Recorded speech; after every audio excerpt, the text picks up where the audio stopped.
Hi friends, ಇವತ್ತು ನಾನು ತುಂಬಾ ಈಸಿಯಾಗಿ ಒಂದು ಮಾವಿನಕಾಯಿ ಕಟ್ಟ ಮಾಡೋಣ ಅಂತ ಬಂದಿದ್ದೀನಿ.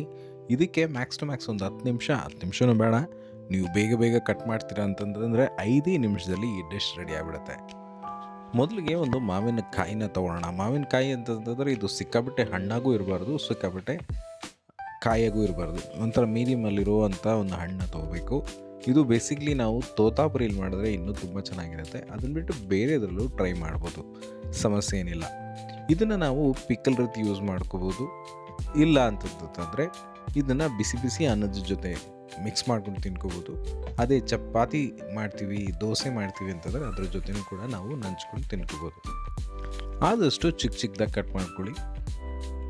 ಇದು ಒಂದು ಸಲ ಮಾಡಿದ್ರೆ ಒಂದು ವಾರಗಟ್ಟಲೆ ನಾವು ಇದನ್ನು ಹಾಗೆ ಇಟ್ಕೋಬೋದು, ಏನೂ ಆಗಲ್ಲ.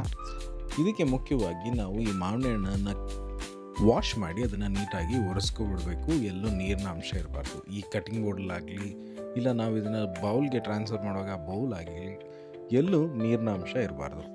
ನೀರಿನ ಅಂಶ ಇದ್ದರೆ ಬೇಗನೆ ಕೆಟ್ಟೋಗ್ಬಿಡುತ್ತೆ. ಒಂದು ಬೌಲ್ಗೆ ಟ್ರಾನ್ಸ್ಫರ್ ಮಾಡಾದಮೇಲೆ ಅದರಲ್ಲಿ ನಾನು ಬೆಲ್ಲ ಮಿಕ್ಸ್ ಮಾಡ್ಕೋತಾ ಇದ್ದೀನಿ. ನಿಮಗೆ ಬೇಕಾದರೆ ನೀವು ಶುಗರ್ ಕೂಡ ಹಾಕೋಬೋದು. ಶುಗರ್ ಫ್ರೀ ಹಾಕ್ಬೋದಾ ಅಂತ ಕೇಳಬೇಡಿ. ಸ್ವಲ್ಪ ಚಿಲ್ಲಿ ಪೌಡರ್, ನಿಮಗೆ ಎಷ್ಟು ಸ್ಪೈಸಿ ಬೇಕೋ ಅಷ್ಟು ಹಾಕ್ಕೋಬೋದು. ನಿಮಗೆ ಸ್ವಲ್ಪ ಜಾಸ್ತಿ ಬೇಕು ಅಂತಂದರೆ ಸ್ವಲ್ಪ ಜಾಸ್ತಿ ಹಾಕ್ಕೊಳ್ಳಿ, ಕಡಿಮೆ ಬೇಕು ಅಂತಂದರೆ ಸ್ವಲ್ಪ ಕಡಿಮೆ ಹಾಕ್ಕೊಳ್ಳಿ. ಅದಾದಮೇಲೆ ಸ್ವಲ್ಪ ಕ್ರಸ್ಟ್ ಪೆಪ್ಪರ್, ಇಲ್ಲಾಂದರೆ ಬ್ಲ್ಯಾಕ್ ಪೆಪ್ಪರ್ ಪೌಡ್ರ್ ಕೂಡ ಯೂಸ್ ಮಾಡ್ಬೋದು. ನಮ್ಮ ಕಾಳು ಮೆಣಸನ್ನ ಪೌಡ್ರ್, ಒಂದು ಪಿಂಚ್ ಆಫ್ ಸಾಲ್ಟ್ನ ಹಾಕ್ಕೊಳ್ಳಿ. ನಾವು ಹಿಮಾಲಯನ್ ಪಿಂಕ್ ಸಾಲ್ಟ್ ಯೂಸ್ ಮಾಡ್ತಿರೋದ್ರಿಂದ ಸ್ವಲ್ಪ ಕಲರ್ ಚೇಂಜ್ ಕಾಣಿಸ್ತಾ ಇದೆ ನಿಮಗೆ. ಅದಾದಮೇಲೆ ನಾವು ಹಾಕ್ದಂಥ ಎಲ್ಲ ಮಿಶ್ರಣಗಳು ಈ ಮ್ಯಾಂಗೋ ಮೇಲೆ ನೀಟಾಗಿ ಕವರ್ ಆಗುವ ಹಾಗೆ ಅದನ್ನು ನೀವು ನೀಟಾಗಿ ಮಿಕ್ಸ್ ಮಾಡ್ಕೊಳ್ತಾ ಬನ್ನಿ. ಒಂದು ಸಲ ನಿಮಗೆಲ್ಲ ನೀಟಾಗಿ ಮಿಕ್ಸ್ ಆಯಿತು ಅಂತ ಅನಿಸಿದ ತಕ್ಷಣ ನಾವು ಇದಕ್ಕೆ ಒಗ್ಗರಣೆ ಹಾಕೋಣ. ಒಗ್ಗರಣೆ ಹಾಕೋದಕ್ಕೆ ಮೊದಲು ನಾವು ಒಂದು ಸೌಟ್ನಲ್ಲಿ ನಾವು ಬೇಸಿಕ್ಲಿ ಕೋಕೋನಟ್ ಆಯಿಲ್ ಯೂಸ್ ಮಾಡ್ತಾ ಇದ್ದೀವಿ. ನಿಮಗೆ ಯಾವ ಆಯಿಲ್ ಬೇಕಾದರೂ ಯೂಸ್ ಮಾಡ್ಬೋದು. ಪ್ರಕೃತಿ ಆಯಿಲ್ ಮಿಲ್ಲಿಂದ ಕೋಲ್ಡ್ ಪ್ರೆಸ್ಡ್ ಕೋಕೋನಟ್ ಆಯಿಲ್ನ ನಾವು ಯೂಸ್ ಮಾಡ್ತಾ ಇದ್ದೀವಿ.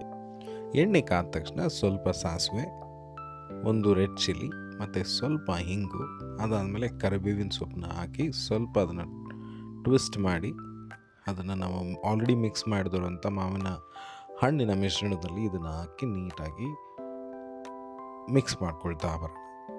ಅದನ್ನು ನಾವು ಫಟಾಫಟ ಅಂತೇಳಿ ಮಿಕ್ಸ್ ಮಾಡಿದ ತಕ್ಷಣ ನಮ್ಮ mango khatta meetha ready to eat. ಇದಾದಮೇಲೆ ನೀವು ಇದನ್ನು ನೀಟಾಗಿ ಸೇಫಾಗಿಡಬೇಕು ಅಂತಂದರೆ ಒಂದು ಏರ್ ಟೈಟ್ ಕಂಟೈನರಲ್ಲಿ ಹಾಕಿ ಇಟ್ಟರೆ ಸಾಕು. ಒಂದು 4-5 ದಿನ ಏನೂ ಆಗಲ್ಲ.